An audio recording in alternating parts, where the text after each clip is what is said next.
Olá, pessoal. Boa tarde a todos e a todas. Eu me chamo Severino Ribeiro. Eu faço parte do grupo de professores que irá estar ministrando para vocês uma série de módulos do curso online, sobre restauração ecológica para Caatinga. Tá? Esse curso ele é uma iniciativa do Centro de Pesquisas Ambientais do Nordeste, o GF Terrestre e o Fundo Brasileiro para a Proteção da Biodiversidade, no âmbito das chamadas GF Terrestre. Então, o CEPAM teve 2 projetos contemplados de restauração na região do Araripe, em 2 unidades de conservação super importantes, para a Caatinga, para a conservação do capital natural da Caatinga, que é a Floresta Nacional do Araripe, e a área de proteção ambiental do Araripe. Tá, pessoal? Então, a ideia aqui, gente, é estar trazendo algumas justificativas para vocês do porquê é importante a gente trazer e fomentar uma agenda de restauração para o semiárido brasileiro. Tá? Então, vou apresentar para vocês de uma maneira muito didática, de uma maneira muito clara, e eu espero também que muito simples para a compreensão, algumas justificativas do porquê a gente fala em restaurar a Caatinga. Tudo bem? Então, vamos lá. Antes da gente falar efetivamente de restauração, pessoal, é muito importante a gente entender o processo, que é onipresente em todos os ecossistemas do planeta Terra. É por causa desse processo que a gente efetivamente traz a agenda de restauração para os principais ecossistemas brasileiros. É um processo super simples de se entender. É um processo que a gente chama de fragmentação de hábitats ou de conversão de hábitats naturais. Tá? Então, por exemplo, eu tenho uma área de contínua, aqui, de ecossistema de Caatinga, ou de ecossistema florestal, como vocês queiram. E essa área contínua, em sua grande maioria das vezes, após um processo de uma atividade humana, como, por exemplo, a expansão de uma fronteira agrícola, a construção de rodovias, o represamento de uma área, a construção de um grande empreendimento econômico, essa área contínua de floresta, ela é reduzida, ela é dividida, ela é fragmentada. Tá, gente? Grande parte dos ecossistemas brasileiros são ecossistemas fragmentados. A Caatinga ainda consegue ter grandes áreas de cobertura de Caatinga intacta. Porém, a maioria dos ecossistemas brasileiros efetivamente já sofrem, historicamente, também recentemente, com as fronteiras de fragmentação, com o avanço dessas modificações dos habitats naturais. Tá bom? E esse processo de fragmentação, pessoal, ele traz 2 grandes efeitos consigo. O primeiro é um efeito de área. Esse efeito de área nada mais é do que uma redução da cobertura de floresta nativa original. Essa redução de Caatinga original, ela tem, por exemplo, implicações para a retenção de mamíferos e aves de grande porte que necessitam de grandes áreas para as suas histórias de vida. Tá? E o segundo é uma modificação de toda a dinâmica de funcionamento. Tá legal, gente? Desses remanescentes de floresta através do efeito de Born. Tá? Então, eu tenho 2 grandes efeitos. Eu tenho, primeiro, uma redução dessa área de cobertura florestal, e eu tenho também essa modificação na dinâmica de funcionamento desses ecossistemas através da criação desse efeito de borda que eu vou mostrar para vocês. Certo? Então, grande parte, pessoal, desses processos de fragmentação, de conversão de habitats naturais, trouxeram profundas modificações nos remanescentes de Caatinga nativa. Tá? Lembrando que a Caatinga tem vários tipos de fitofisionomias. A gente tem Caatinga arbórea, herbácea. E aqui está uma síntese, pessoal, do que se tem hoje de Caatinga nativa. Isso aqui são os dados mais recentes do MAP Biomas. O MAP Biomas é uma iniciativa, é uma coalizão multissetorial, com institutos de pesquisas, empresas, ONGs, que trabalham mapeando toda a transformação de uso e cobertura da terra no Brasil. Certo? Essa é a coleção mais recente para a Caatinga. A gente tem alguns números interessantes para mostrar para vocês. Tá? Essa aqui é a evolução anual de cobertura da terra da Caatinga de 1985 para 2019. Então, aqui, uma primeira curiosidade que eu trago para vocês é esse gráfico aqui no lado esquerdo, que mostra o avanço das fronteiras e das formações de uso de solo. Então, a Caatinga, de 85 para 2019, aqui, teve uma redução de 60, aproximadamente uma perda aqui, de vegetação nativa de 60 para 54%, um aumento, né, no percentual de pastagem de 13% para 22%, né, e um aumento também aqui das fronteiras agrícolas de 1%, né, para 3%. Tá legal? Então, a Caatinga aqui também hoje cobre aproximadamente 10,1% do território nacional, tá? E a cobertura de vegetação nativa em 2019 estava em torno de 62%. Tá certo? Então, aqui mostra uma síntese para a gente legal dessas transformações do uso do solo que a Caatinga vem passando e vem sofrendo. Certo? Seguindo aqui adiante, também tem aqui um dado interessante que eu trago para vocês, né? Que é uma iniciativa também do MapBiomas, chamado MapBiomas Alerta, que apresenta para a gente em tempo real desmatamentos ilegais que estão acontecendo na Caatinga. Então, como a gente está vendo aqui, a Caatinga sofre uma epidemia, né, de fronteiras de desmatamento. E é interessante, queria que todo mundo prestasse atenção. O tipo de degradação da Caatinga é diferente, por exemplo, do da Amazônia, onde a gente tem as fronteiras de desmatamento espacialmente estabelecidas, o famoso arco do desmatamento da Amazônia. A Caatinga sofre de uma perturbação crônica. A gente tem um efeito de formiguinha, né, desse desmatamento. Então, assim, esse tipo de perturbação, né, esse tipo de desmatamento, ele traz consigo mais um desafio de conseguir se identificar essas áreas, né, onde a Caatinga está sendo desmatada de forma ilegal. Tá legal? Então, aqui no MapBiomas, a gente tem aqui um total de 91 hectares de Caatinga, né, a velocidade média, né, de desmatamento por dia na Caatinga gira em torno de 91 hectares. E a Caatinga aqui, até quando eu fiz o print da tela, né, aqui no dia 3 de maio, né, o MapBiomas Alert tinha emitido 1.824, né, novos alertas de desmatamento. Né? Ou seja, a gente tem aí um grande problema na Caatinga relacionado ao desmatamento ilegal, né, junto a esse avanço das fronteiras agropecuárias, como mostrei para vocês, e isso tudo está pressionando e fazendo com que a Caatinga perca, né, a sua cobertura florestal nativa. E a gente vai ver que isso tem sérias implicações para a retenção de biodiversidade e para a prestação de serviços ambientais. Tá legal? Indo mais adiante, né? Então, são a síntese, né? Claro que esses efeitos de fragmentação eles são distintos, né, para os ecossistemas, mas aqui traz uma síntese muito interessante de como esses processos de conversão de hábitats naturais modificam toda a dinâmica de funcionamento das paisagens fragmentadas. Então, eu tenho aqui uma modificação dos processos de interação entre espécies, né? Eu tenho aí uma modificação nos padrões, por exemplo, de polinização, de dispersão de sementes. Eu tenho um incremento de mortalidade de grandes árvores, né? Pelo favorecimento da entrada de vento, né, nas áreas próximas às matrizes não florestais, isso gera um dano físico. Ou seja, pessoal, eu bagunço toda a minha dinâmica de funcionamento do remanescente florestal com essa fragmentação de hábitats. Tá?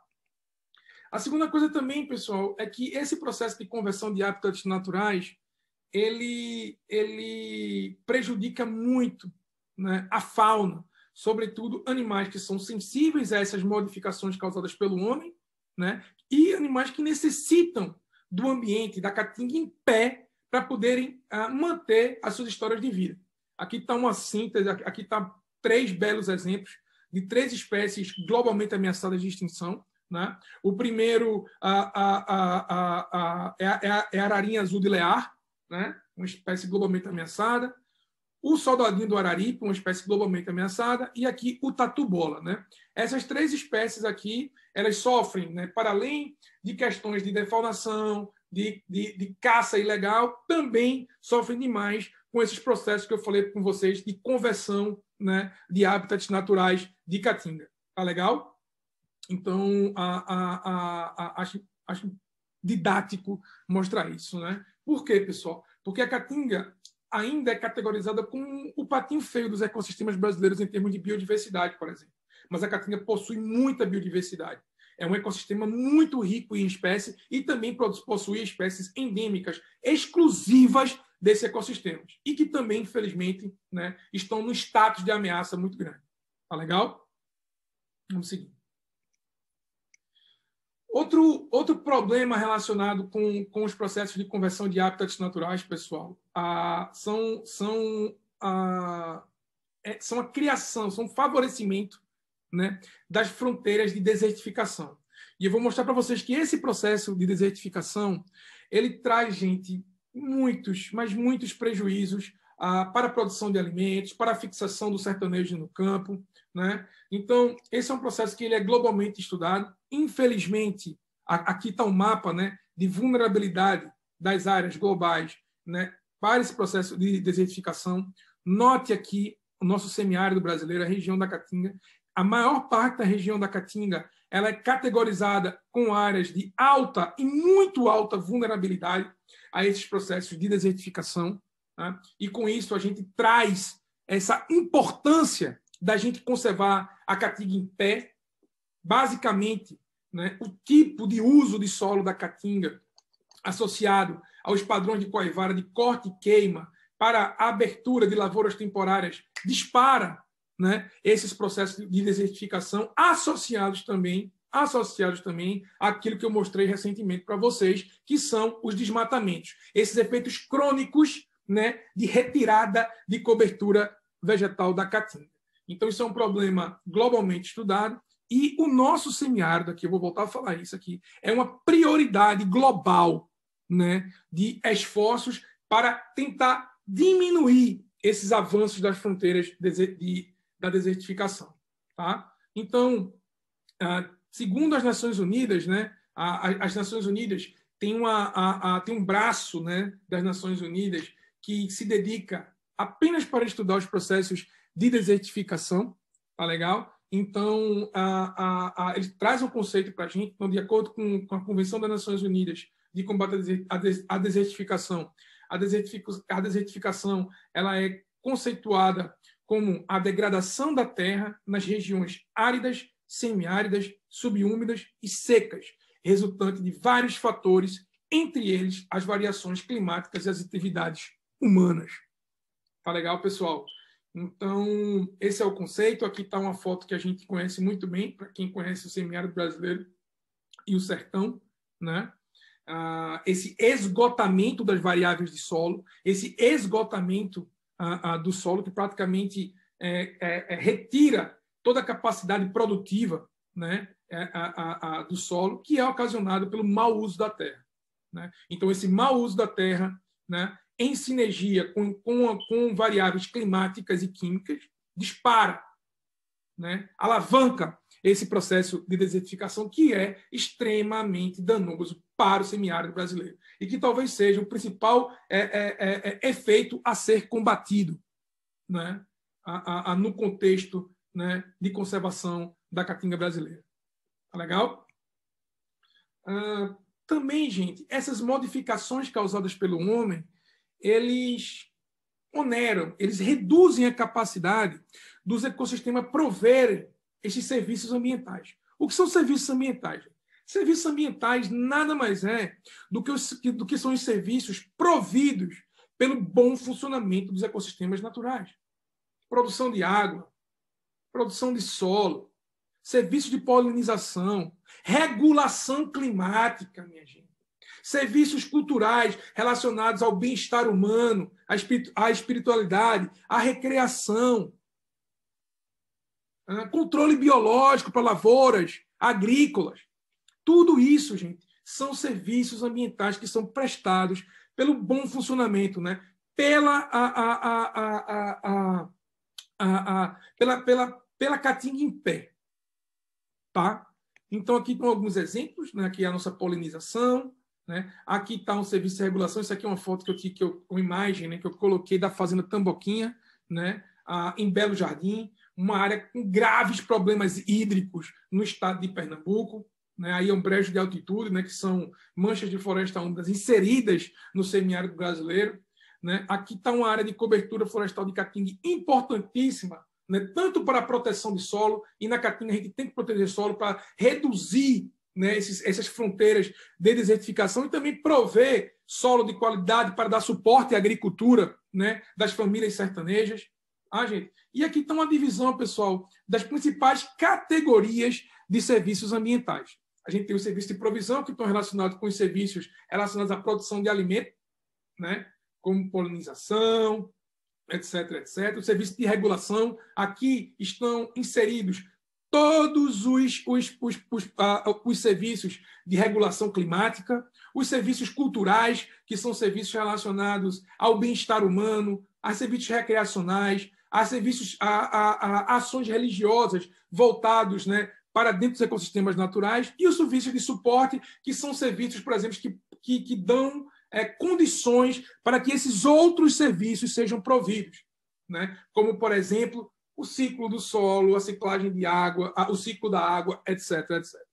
Tá? Mas, independente das categorias e dos tipos de serviço, o que eu quero que vocês guardem é que serviços ambientais são serviços providos pelo bom funcionamento dos ecossistemas. E esses serviços só acontecem se a gente tiver a Caatinga em pé. Quer dizer, a maior parte desses serviços acontecem quando a gente consegue manter a Caatinga em pé. Tá legal? Vamos seguir. Tá? Então, gente, diante desse cenário, né, de conversão de habitats naturais, de ameaças à biodiversidade, de comprometimento dos serviços ambientais, aí é que chega a agenda de restauração da Caatinga. Certo? Então, a gente restaura ecossistemas degradados para a gente mitigar esses efeitos ocasionados pelas modificações, né, dos habitats naturais, por essa fragmentação, né, dos ecossistemas naturais, para mitigar todo aquele efeito. A gente precisa incrementar a área para poder reter biodiversidade, a gente precisa recuperar a área para voltar a prover serviços ambientais, fazer com que essas áreas voltem a ter funcionalidade, e a gente também pode restaurar áreas tanto para a gente recuperar a biodiversidade, serviços ambientais e também gerar oportunidades sociais. Aí é que está. Certo? Então, a restauração ecológica, ela tem um conceito, né? É importante a gente colocar o conceito aqui da restauração para vocês. Existe um conceito formal, que é o conceito utilizado pela Sociedade Internacional de Restauração Ecológica, onde esse conceito fala que restaurar um ecossistema é o processo de auxiliar a recuperação de um ecossistema que foi degradado, danificado ou destruído. O termo é geralmente utilizado de modo bastante amplo e vago para se referir ao retorno local ou sistema, à capacidade, né, e composição, ao sistema, a características de composição, estrutura e funcionamento típicos de condições pré-perturbação, pré-distúrbio. Então, a ideia aqui, gente, com a restauração, é a gente tentar chegar o mais próximo ao que era um ecossistema antes de ser degradado. O que é muito difícil, ou talvez impossível. Nenhuma ação de restauração substitui uma floresta em pé. Certo? A gente precisa colocar isso na cabeça. Restauração é necessário. O que a gente tenta com as diferentes metodologias, com as diferentes abordagens de restauração, é fazer com que essa área degradada caminhe, siga uma trajetória de restauração que se assemelhe o máximo possível ao que era uma área pré-perturbação. Certo? Então, a gente tenta recuperar estrutura, composição e, principalmente, funcionamento. Funcionamento. E esse funcionamento diz respeito à capacidade dessas áreas restauradas por diferentes metodologias que vocês vão ver ao longo do curso, né, em prover, em voltar a ser capaz de gerarem funções ecológicas. Tá? Isso vocês vão estudar bem direitinho ao longo do curso. Tá? E aí está uma síntese do que é recuperar uma área. Toda vez que vocês forem pensar na restauração de uma área, que pode ser de Caatinga, de Mata Atlântica, de Amazônia, do que for, faça uma correlação com a figura de um médico. Quando a gente está doente com infecção a bacteriana, por exemplo, né? A gente chega no médico, doutor, estou doente, estou passando mal, estou com febre, o médico vai dizer o quê? Não, meu filho, vai fazer um exame. Né? Vai fazer um exame de sangue.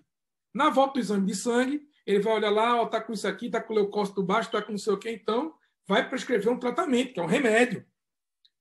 A gente vai tomar um remédio, ele vai dizer, toma um remédio por 15 dias, depois volta para cá para o quê? Para eu te acompanhar, para ver se a infecção aumentou, diminuiu ou tu está bem, ou cessou. A mesma coisa, pessoal, é dentro do conceito de restauração ecológica. Esses são os 3 primeiros passos. Vocês também vão estudar isso a fundo durante o curso, mas guardem essa imagem. Uma área a ser restaurada, uma área de caatinga a ser restaurada é uma área doente, que sofreu degradação. Então, a primeira coisa que a gente tem que fazer nela é um diagnóstico, reconhecer os tipos de uso de solo, os fatores de degradação, as situações ambientais. Né? Feito esse diagnóstico, a gente vai prescrever o tratamento. E qual é o tratamento da restauração? São as metodologias de restauração. Se vai ser semeadura direta, se vai ser condução de geração natural, se vai ser bomba de semente, se vai ser SAF, se vai ser SAF com semeadura, plantio com semeadura. Vamos ver qual vai ser o método. E a partir da prescrição da metodologia, do método, a gente vai monitorar para que a gente possa fazer 2 coisas com monitoramento. Já vou logo adiantando aqui. Projeto de restauração sem monitoramento não vai dar certo. Restauração é uma atividade que, naturalmente, essencialmente, precisa ser monitorada para ser ajustada. Certo? Então, vou monitorar para dar inteligência nos meus processos de manutenção e ajuste e vou ir acompanhando a minha área para ver se ela está indo para a trajetória que eu quero, né? Para a trajetória de restauração em função do meu objetivo do projeto, que eu previamente defini. Então é isso. Pensou em restauração, pensa no médicozinho. Né? O diagnóstico, o método de restauração e o monitoramento. Legal? Vamos seguindo. Então aqui eu queria que vocês gravassem muito isso, pessoal. É muito importante isso. Aqui está uma síntese, uma analogia muito didática do que é a restauração. O que é que a gente vai trabalhar nesse curso? Né? Do porquê a gente vai ter que restaurar a caatinga. O porquê você já sabe. A gente precisa fazer com que a caatinga reduza e mitigue essas fronteiras de desertificação. A gente precisa ampliar a qualidade de hábitats para aquelas espécies ameaçadas. A gente precisa gerar essa funcionalidade ecológica, né, das áreas degradadas para a caatinga. E a gente ainda pode, inclusive, com tudo isso, gerar oportunidades sociais que eu vou mostrar para vocês. Tá? Mas guardem isso, todo mundo fique atento para o que a gente vai ler agora. Em nenhum setor da atividade humana, a restauração como ação absoluta existe, seja na restauração da lataria de um carro batido ou a de um rosto deformado por um acidente. O resultado final que pode alcançar é sempre uma similaridade ou uma semelhança. Por mais que a gente se esforce, por mais que a gente coloque nossos melhores métodos, tecnologia de restauração, nada substitui o que uma floresta em pé e conservada. Ainda fazer o máximo com a tecnologia, né, com os métodos de restauração. Mas o que a gente vai tentar é se aproximar a uma similaridade, a uma semelhança. Mas a caatinga em pé, ela é insubstituível. Tá legal, pessoal? Isso é muito importante deixar claro, porque a gente vive hoje num momento que as pessoas deturpam os conceitos de restauração. Restauração, a gente se assemelha, a gente chega próximo, a gente pensa em funcionalidade, a gente quebra a cabeça para trazer os diferentes métodos para gerar funcionalidade de ecossistema, reter espécie ameaçada, né? Prover serviço ambiental, mas a caatinga em pé ela é insubstituível, né? Em qualquer tipo de comparação que você for fazer com a área em processo de restauração. Tá legal? Então vamos em frente. Tá? Por último, pessoal, e aqui finalizando a aula, né? Daqui a pouco finalizando a aula, a gente tem também a necessidade de enxergar a restauração, principalmente no semiárido brasileiro, como uma grande cadeia produtiva, potencialmente geradora de oportunidades sociais. Tá? Então, quando a gente pensa na restauração, a gente não tem que apenas ver o princípio ecológico, né? A muda plantada, a semente plantada, o sistema agroflorestal implementado, né? A semente com a muda, o enriquecimento, as conduções de geração natural, a gente não pode ver apenas isso. Para além disso, a gente tem que enxergar a atividade de restauração florestal como uma grande cadeia produtiva potencialmente geradora de oportunidades sociais em termos, né, de emprego e renda. Isso é super importante. Então, essa cadeia, gente, ela é organizada em 3 grandes blocos com seus diferentes elos. Né? A gente tem aqui do lado esquerdo os produtores de insumo, que são os coletores de sementes, os viveristas. A gente tem os provedores de serviço, que são as empresas que prestam serviço, as consultorias, as empresas especializadas, e tem o que movimenta essa cadeia e que é a grande dificuldade da gente a ganhar esse caso de projeto de restauração, que são as demandas. Essas demandas podem ser via comando controle de legislações, podem vir via programas de responsabilidade ambiental de empresas, podem vir por geração de produtos florestais não madeireiros, não sei. Acordos internacionais, termos de ajustamento de conduta, ou seja, essas demandas, elas movimentam essa cadeia produtiva. E essa movimentação, ela é importante para que a gente possa gerar, abrir oportunidades sociais de inclusão de pessoas. Se essa cadeia produtiva for bem estruturada, a gente tem uma grande probabilidade de ter arranjos e projetos de restauração longevos, que é o grande problema da restauração. A gente precisa dar longevidade a esses projetos. E a estruturação dessa cadeia produtiva, gerando emprego e renda, pode ser uma das melhores saídas para, efetivamente, a gente criar essa longevidade. Né? Essa cadeia produtiva também ela tem uma característica importantíssima, que é essa aqui. Ó. Os produtores de insumo, elas estão presentes em qualquer fluxo de negócios que a gente modelar nessa cadeia. Coletor de semente e produtor de muda estão sempre presentes. Sempre vão ter a necessidade, né, da gente ou produzir muda ou produzir semente para gerar negócio. Tá legal? A gente também vai estudar isso. Certo? Então, para além das questões, né, das justificativas biológicas e ecológicas, a gente também tem uma justificativa social. Se a cadeia da restauração chegar bem no semiárido, a gente vai poder abrir oportunidades, adicionar mais uma oportunidade laboral e de prestação de serviço para os sertanejos, né? Os atores sociais que estão presentes na Caatinga. Isso é importantíssimo. E essa cadeia produtiva no mundo real é essa aqui, ó, né? O pessoal que produz a muda, o pessoal que coleta a semente e a turma que executa esses projetos no campo. Tá? São postos de trabalho, são empregos, são oportunidades. Certo? E, por último, aqui também é muito importante a gente trazer a agenda da restauração para Caatinga dentro do contexto socioeconômico do semiárido brasileiro. Tá? Esse aqui é um trabalho, esqueci esse nome em inglês, esse aqui é um trabalho que a gente publicou no final do ano passado, onde a gente apresenta, a gente traz a ideia de adicionar a dimensão florestal dentro de uma metodologia chamada Nexus. Essa metodologia Nexus, ela traz uma série de ideias de projetos ambientais para garantir seguranças hídricas, energéticas e alimentar. Tá? A ideia desse modelo que a gente criou é adicionar a dimensão florestal para garantia de produção de comida, de água e de energia. Não só garantia, mas também de acesso, né, a essas três seguranças. Então, a gente sugeriu e colocou dentro desse modelo que, por exemplo, as atividades de restauração são essencialmente importantes para a produção de comida, por exemplo, através de sistemas agroflorestais, para a geração de energia por biomassa, através de florestas energéticas, para a produção de água, principalmente recuperando nascentes e áreas ripadas em margem de rio. Na Caatinga, pessoal, essa visão de restauração ela tem que ser utilizada. A gente tem que pensar em restauração da Caatinga para garantir acesso à comida, à água e à energia, como também a regeneração de renda. Tá? Então, a ideia, vocês vão ver ao longo do curso, é que vários desses temas sociais, biológicos, né, vão estar sempre sendo apresentados para vocês. Tá legal, pessoal? Então é isso. Eu vou terminando por aqui, tá, gente? Eu vou terminando por aqui e eu espero que vocês tenham efetivamente gostado do curso, tá bom? Da aula. Tá? Fico à disposição para perguntas e obrigado.